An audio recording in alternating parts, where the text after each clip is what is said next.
अब अर्को विषय, तिहारको लक्ष्मी पूजासँगै नेपाली साहित्यका महाकवि लक्ष्मी प्रसाद देवकोटाको जन्म शताब्दी मनाउने क्रम शुरू भएको छ।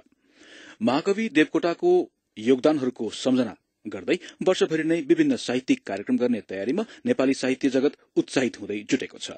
देवकोटाको देहावसानपछि धेरै सरकारहरू बने, यद्यपि केही मानिसहरूको अनुभवमा ती सरकारहरूले देवकोटाको मात्र नभई नेपाली साहित्यका अन्य प्रतिभाहरूको योगदानको पनि उचित कदर गर्न सकेनन्।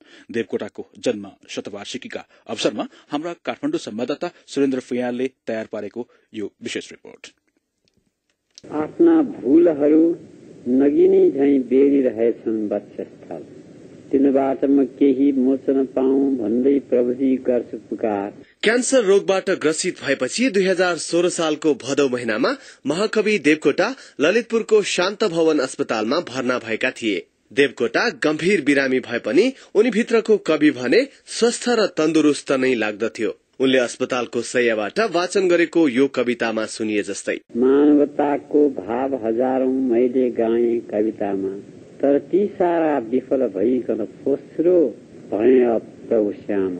आफ्नो अन्तिम अवस्थामा अस्पताल शय्याबाट वाचन गरिएका यी हरफहरू रेकर्ड गरिएको क्यासेट बीबीसीलाई देवकोटाको परिवारले पहिलो पटक उपलब्ध गराएको हो। तिहारको लक्ष्मी पूजाको दिन राजधानीको धोबीधारामा आमा अमर राज्य लक्ष्मीको कोखबाट जन्मिएका देवकोटा धनधान्यकी देवी लक्ष्मीको प्रसाद होइन, बरु सरस्वतीको प्रसाद बन्न पुगे। 10 वर्षको कलिलो उमेरमा नै उनको परिपक्वताको र उनको प्रतिभाको प्रस्फुटन भइसकेको थियो। यसरी घनघोर दुःख सागर जान भाइ, नगरे घमण्ड कहिले मर्नु छ हामीलाई।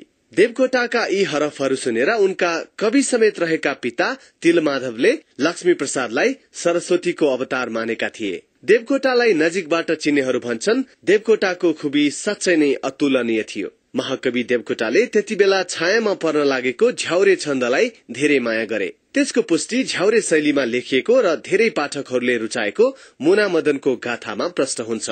देवकोटाको प्रतिभा बहुआयामिक थियो र उनको कलम कहिल्यै नरोकिएको बलियो प्रमाण स्वरूप उनका सुलोचना, शाकुन्तल जस्ता महाकाव्यहरू, अनेकौं निबन्ध तथा प्रबन्धहरू, उनीबाट सिर्जित नाटक र सयौं फुटकर कविताहरू रहेका छन्। देवकोटा एक अद्भुत स्रष्टा थिए। उनले एक दिनमा कुञ्जिनी खण्डकाव्य र 10 दिनमा सुलोचना महाकाव्य रचेका थिए। अंग्रेजी साहित्यको समेत गहिरो अध्ययन गरेका देवकोटाले अंग्रेजीमा पनि लेख्न भ्याएका थिए। समकालीन अंग्रेजी साहित्यको अध्ययनपछि देवकोटाले नेपाली साहित्यमा स्वच्छन्दतावादको प्रवेश गराएका थिए। अंग्रेजी प्रेम नै मान्न सकिन्छ। अन्तिम अवस्थामा शान्त भवन अस्पतालको शय्यामा पनि देवकोटा अमेरिकाबाट आएका एक ईसाई डाक्टरलाई कवितामा धन्यवाद दिँदै थिए। Medical angel and spiritual angel came to Nepal. You have got the light of Jesus before your eyes. I never saw a greater miracle than such a doctor. उनको प्रसिद्ध पागल कविता अंग्रेजीमा समेत लेखिएको छ।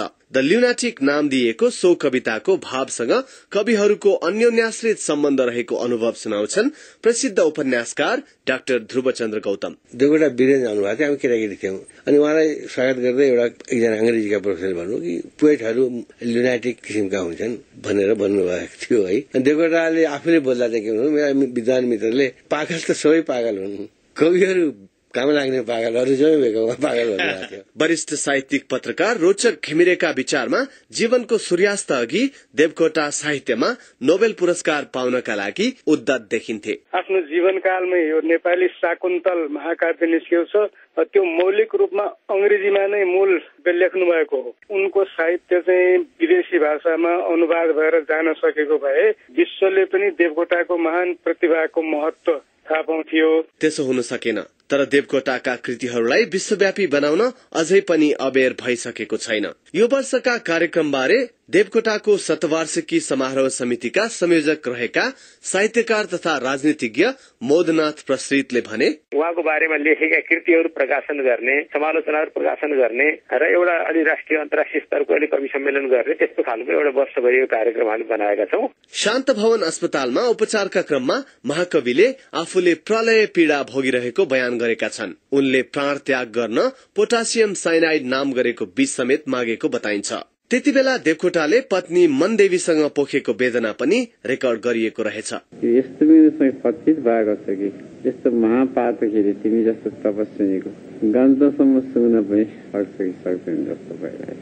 म मरे मेरो माया मोह छोड्दै पनि भन्दछु। उद्देश्य के लिनु उडी छुनु चन्द्र 1 भन्ने देवकोटा अन्तत 2016 साल भदौ 29 गते साँझ यो संसारबाट सदाका लागि बिदावादी भए। प्रलय निदमा सुतिरहेछु मेरो ब्रह्माण्ड जल्यो, आउन सक्ने प्रभुको पदमा मेरो आत्मा सम्म गल्यो। तर नेपाली साहित्यका जाज्वल्यमान तारा महाकवि देवकोटाले नेपाली भाषा र साहित्यलाई धेरै धनी बनाएका छन्। नेपाली वाङ्मयको क्षेत्रमा उनका काव्य सृजना र कविताहरू अमर अजर छन्। सुरेन्द्र फयाल, BBC, काठमाडौँ।